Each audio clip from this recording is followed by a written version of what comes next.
High প্রিয় শিক্ষার্থী বন্ধুরা, আসসালামু আলাইকুম। আশা করি সবাই ভালো আছেন। আজকে আপনাদের সামনে আলোচনা করব বিজনেস স্ট্যাটিস্টিক্স এর তৃতীয় অধ্যায় হতে মিডিয়ান এন্ড মোড কিভাবে নির্ণয় করা হয় তার সূত্রাবলী নিয়ে। আমার অনলাইন ক্লাসগুলো সবার আগে পাওয়ার জন্য আমার চ্যানেলকে সাবস্ক্রাইব করুন, লাইক করুন, বেশি বেশি শেয়ার করুন। Let's go. Formulas for measurement of median and mode, অর্থাৎ মিডিয়ান এন্ড মোড পরিমাপ করার জন্য কিছু সূত্রাবলী। এই সূত্রগুলো এই অধ্যায়ের জন্য খুবই গুরুত্বপূর্ণ। এই সূত্রগুলো আপনাদের কর্মজীবন অথবা একাডেমিক জীবনে যে কোনো পরীক্ষায় কাজে আসবে, তাই আপনারা এই সূত্রগুলো খুব মনোযোগ সহকারে দেখে আয়ত্ত করে নেবেন এবং নিজের ইনবক্সে শেয়ার করে নেবেন, বন্ধু বান্ধবদের দেখার জন্য সুযোগ করে দেবেন শেয়ার করে। আমি বিস্তারিতভাবে আলোচনা করতেছি, আপনারা মনোযোগ সহকারে দেখুন। মিডিয়ান, মধ্যম। Number 1, for median with ungroup data. যদি আনগ্রুপ ডাটা দেওয়া থাকে সেক্ষেত্রে যদি মিডিয়ান নির্ণয় করতে বলা হয়, আমরা দুটি সূত্র ব্যবহার করব। একটি হচ্ছে যদি প্রদত্ত তথ্যগুলো বেজোড় আকারে দেওয়া থাকে সেক্ষেত্রে একটি সূত্র ব্যবহার করতে হবে। যদি প্রদত্ত তথ্যগুলো জোড় আকারে দেওয়া হয় সেক্ষেত্রে একটি সূত্র ব্যবহার করতে হবে।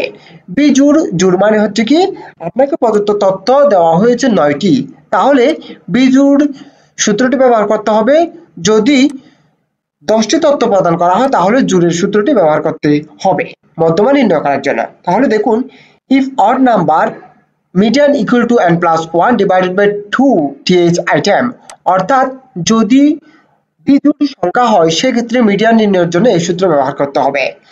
If even number median equal to n by 2 th item plus n by 2 plus 1 th item divided by 2, যদি প্রদত্ত তথ্যগুলো জোড় আকারে দেওয়া হয় সেক্ষেত্রে এই সূত্রটি ব্যবহার করে মিডিয়ান নির্ণয় করতে হবে। Number 2, for median with group data. প্রদত্ত তথ্যগুলো যদি গ্রুপ ডাটা হয় সেক্ষেত্রে মিডিয়ান নির্ণয় করতে হলে একটি সূত্র ব্যবহার করতে হবে। Median ME equal to L1 plus n by 2 minus PCF divided by f of m into c। এটি হচ্ছে মিডিয়ান নির্ণয়ের মুখস্থ সূত্র। আমি সাংকেতিক ভাষাগুলোর পূর্ণরূপ এখানে লিখতেছি। Here L1 equal to lower limit of the median class PCF equal to previous cumulative frequency of the median class, f of m equal to frequency of the median class, c equal to class interval of the median class। এরপর হচ্ছে mode, প্রচুরক। Number 1, for ungroup data. যদি ungroup data দেওয়া থাকে সেক্ষেত্রে mode নির্ণয় করতে হলে mode equal to highest repeating value, অর্থাৎ আনগ্রুপ ডাটা থেকে মোড নির্ণয় করতে হবে যে সংখ্যাটি একের অধিকবার ব্যবহার করা হয়েছে। Number 2, for ungrouped frequency distribution. যদি ফ্রিকোয়েন্সি ডিস্ট্রিবিউশনের মধ্যে আনগ্রুপ ডাটা হয় সেক্ষেত্রে মোড নির্ণয় করতে হলে mode equal to the against value of the highest frequency, অর্থাৎ যার ফ্রিকোয়েন্সি বেশি সেটি হচ্ছে মোড বোঝানো হয়েছে। Number 3, for group frequency distribution. Group তথ্য দেওয়া থাকলে মোড নির্ণয় করতে হবে mode MO equal to L1 plus del1 divided by del1 plus del2 into c। এটি হচ্ছে মোড নির্ণয় করার জন্য সূত্র।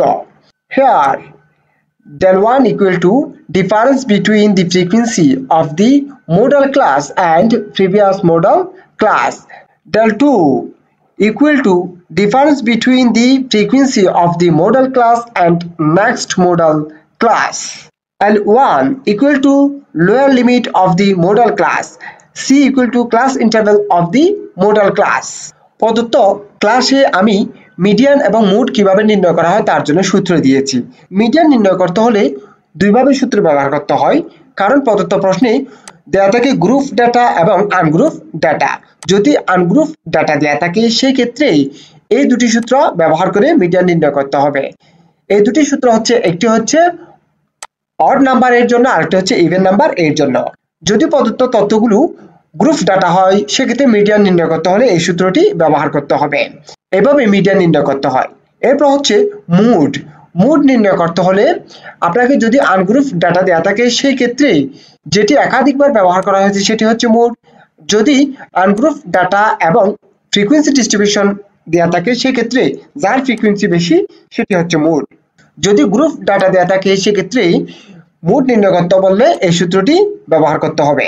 আশা করি বুঝতে পেরেছেন। যদি বুঝে থাকেন আমার অনলাইন ক্লাসগুলো সবার আগে পাওয়ার জন্য আমার চ্যানেলকে সাবস্ক্রাইব করুন, লাইক করুন, বেশি বেশি শেয়ার করুন। সুস্থ থাকুন, নিরাপদে থাকুন। আসসালামু আলাইকুম।